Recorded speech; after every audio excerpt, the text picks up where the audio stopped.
Welcome to DFW Perspective with Starlene Stringer. It's going to be another great show this week, one I'm really excited about because our special guest is a friend, and also she is also the family recruitment specialist for a great organization called Covenant Kids, and she's here to tell us all about Covenant Kids. Welcome to the show, Jalen Smiley. Hi, how are you? I am great. How are you? I'm good. Excited about families and kids. Well, that is awesome, and a lot of other people are excited about them too. Now, some people are not familiar with Covenant Kids, and I have to admit that I didn't know much about Covenant Kids until you told me a bit about them and sent me the website link, which, by the way, for those of you listening right now and want to follow along and check it out online for yourself, you can go to covenantkids.org to get more information 24 hours a day. But we have a special guest to tell us about it, so we're going to take advantage of that. Tell us all about Covenant Kids, Jalen. Yes, ma'am. Covenant Kids was started by Bill and Karen Lund almost 10 years ago to really provide a foster care and adoption experience, Christian,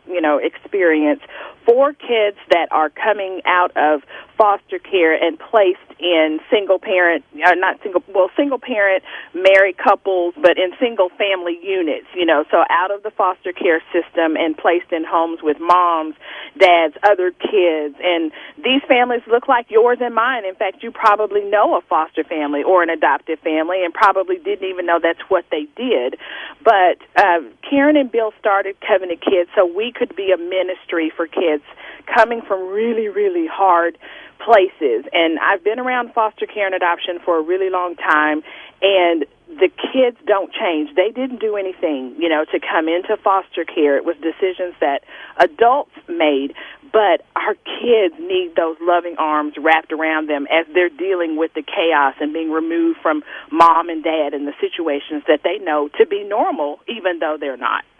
Well, I'm glad that this organization is there to help them with that. But I know there are a lot of people going, well, there can't be that many kids who are actually in need of having foster parents. But the truth is there are a lot of kids waiting, right? Yes, there are a lot of kids waiting, especially in the DFW Metroplex. This region is considered Region 3, and it encompasses 19 counties. So we work with families all over Dallas, Tarrant, Parker, Ellis, Navarro, Denton, 19 counties. And right now, there are about 4,000 children that are in foster care in the Region 3 area. So, yes, lots and lots of children. And Dallas and Tarrant have the most kids in care, but we minister to all 19 counties. Wow, that's a lot of children and a lot of work and a lot of need out there. And I'm curious to know, first, I know some people listening right now are already going, I want to get involved. How can I help out? And we're going to tell you that in just a minute. But I'm just wondering, why, if there are so many people, and, me personally, I know there are a lot of people who would love to have children who don't have them. If there's so many people who would love to have kids, whether they're couples or single,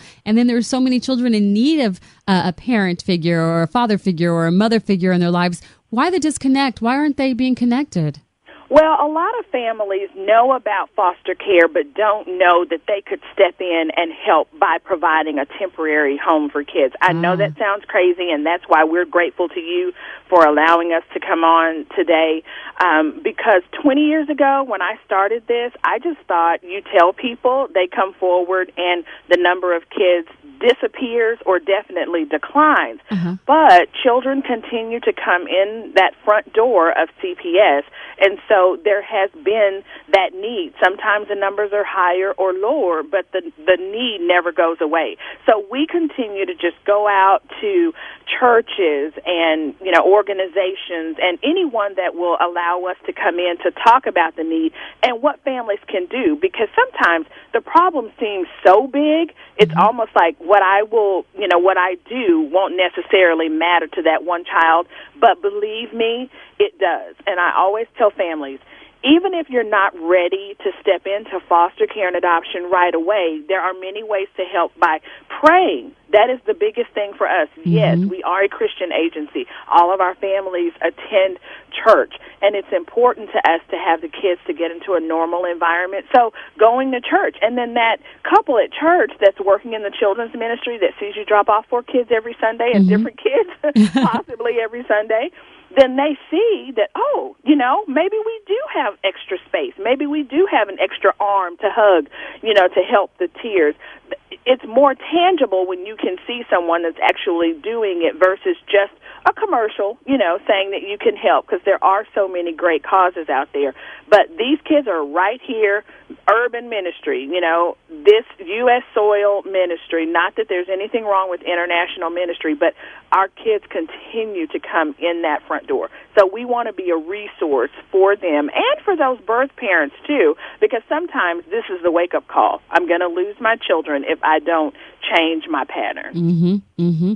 Well, I'm glad you were saying all this information, and I was just thinking, I was going, I've seen those people. You were describing it, and I was listening going, I've seen those people come through the church, even now as an adult, but I remember as a child seeing the first family I can think of that had foster children. And I know you said anyone, just about can get involved and help out, whether they're single or young or women or men or couples that are married. But I remember there was an elderly couple in my church that I grew up in at Carver Heights, and they always had different little kids that would come with them every Sunday. And, and I just loved them so much. The couple would come together, and then they ended up having this one little girl that was with them every single Sunday. They ended up adopting her. Yes. And I remember, and I'll say her first name, her name was Brandy. And I remember Brandy graduating and everything about her. And they were so proud of her. And she's doing so well now. Yes. And so when you were saying that, just memories were just flashing through my mind. And it truly is for everyone, because everyone can get involved and make a difference. So I know we have people listening right now, Jaylin, going, I want to do that. What's the process like? And I know that people can adopt. We talked about that too. They can go from foster parenting into adoption. But what's the first step they take, whether they want to be a foster parent or whether they want to adopt? They know they want to get involved with Covenant Kids. How do they go about doing so? Well, they can call me or they can email me. Those are the simplest ways. I keep my email on all the time. I keep my phone by my side. And Awesome. Definitely if you send an inquiry through the website, it's going to drop directly into my email. But our number is 817-516-9100. They leave a message. I will definitely call them back, or if they send me an email, and I will send you an information packet that gets you started with the class schedule, the information that you would need to get together, like marriage licenses and divorce decrees or birth certificates, getting your TB test. We're going to give you every single tool that you need in order to go through the process, because we are licensed and have a contract with the state of Texas. So we have certain things that have to, fall into place, certain requirements, but paperwork-wise and all of that, we're going to guide you through. We're going to be there from the beginning, in the middle, and even afterwards. So you're not going to be alone in this. That's and good. I really want families, if nothing else, to come to one of our orientations. We usually, once a family calls me, I will send out the dates, because we're getting those together for May and June and, beyond. But definitely if someone calls me, I will stay in contact with them. And then when we have those set, you come in, grab the information. You're not necessarily committing to everything that first night. We want you to know who our kids are. We want you to know who our staff is and how this all works together. And then for those where it just seems like, that is way too much, but maybe I can help by babysitting or providing child care for a foster family, because the foster families can't just drop off their kids to their neighbors or even, just their sister for a few hours. Anyone who is involved or has interaction with the children has to be approved by us.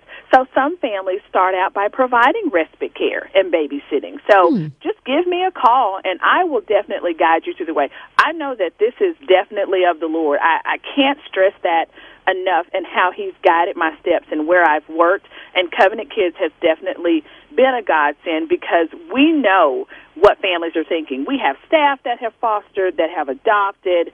They are in the trenches, not just teaching classes and monitoring your home.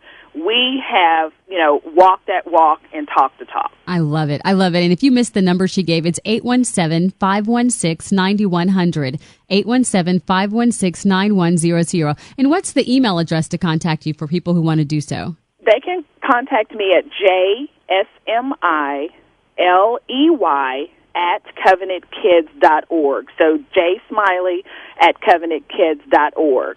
Wonderful. And you can also go to the website 24 hours a day to get more information and details. And what I'm really amazed by is just all the beautiful faces that you see when you log on. And you actually have it on there. So if you're like me and you just want to know everything about them, the organization, and the children they have, and the families who've adopted, and the waiting families, and so forth, you can click on there and actually see the photos and see the stories and read the success stories. It's very thorough, and it's just beautiful to see what you guys are doing. I know in addition to helping the children find foster homes and find adoptive parents and finding the parents who want to have these children, there are also options for people who are pregnant and may want to know about different resources about adoption. You help them too, don't you? Yes, thank you, Starlene, for talking about that. We are a ministry to birth mothers who are making a plan of adoption for their children. Even if there are still questions about what they want to do, they can definitely call Covenant Kids, and we have staff that work with moms, and that is definitely a wonderful ministry. We have several families who have adopted that way, and it's a open adoption, but beautiful families have been put together in, as an alternative to other things that, a woman could choose for her baby. We love it when birth moms come with us. It's not an easy time for them. It's very stressful, and we want to be a ministry for them as they're making that decision. Definitely, and that's great that you guys are there to help them with that. Again, you can log on to the website covenantkids.org to get more information, to see these beautiful photos and read some of the stories. I mean, you guys have really made it heart-touching and heart-wrenching when you read some of these stories, but it's true, and I'm sure these are just a few of the many that are out there. As you said, there's like 4,000 children in foster care, and I've probably only read through about maybe 10 stories, so I've got a lot more to go. I'm like, wow, and there's so many options. The other thing I really like, too, is that you have children of all ages. It's important to point out that it's not just babies that need to be adopted. Some of these kids are like, there was a little girl, I can't remember her name, I think it was Maya or something, and she was like 7, and it said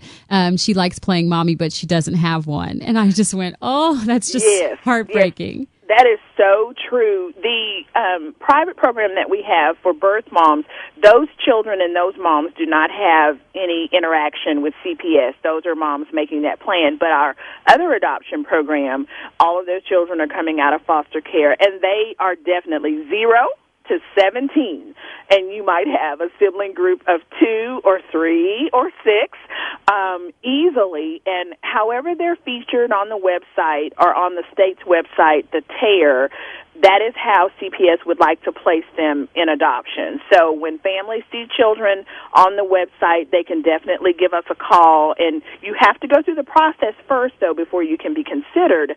But that's what's so important about, logging onto the website or giving us a call or emailing me. I can direct you, in that manner, and our classes are done at the offices, and some local churches have partnered with us, but we have our Dallas office and our Arlington office and a Plano office, so we serve families all over, and children. And when CPS calls and says we have a SIP group of 4 and the kids are between 2 and 6, everybody wipes their brow. It's like, okay, we're on a mission. What family do we have, that can meet the needs of those children? So families are able to say, yes, we're only interested in children between 6 and 15, or we want to work with teen moms or teenagers, or large sibling groups, or 2. We only want 2.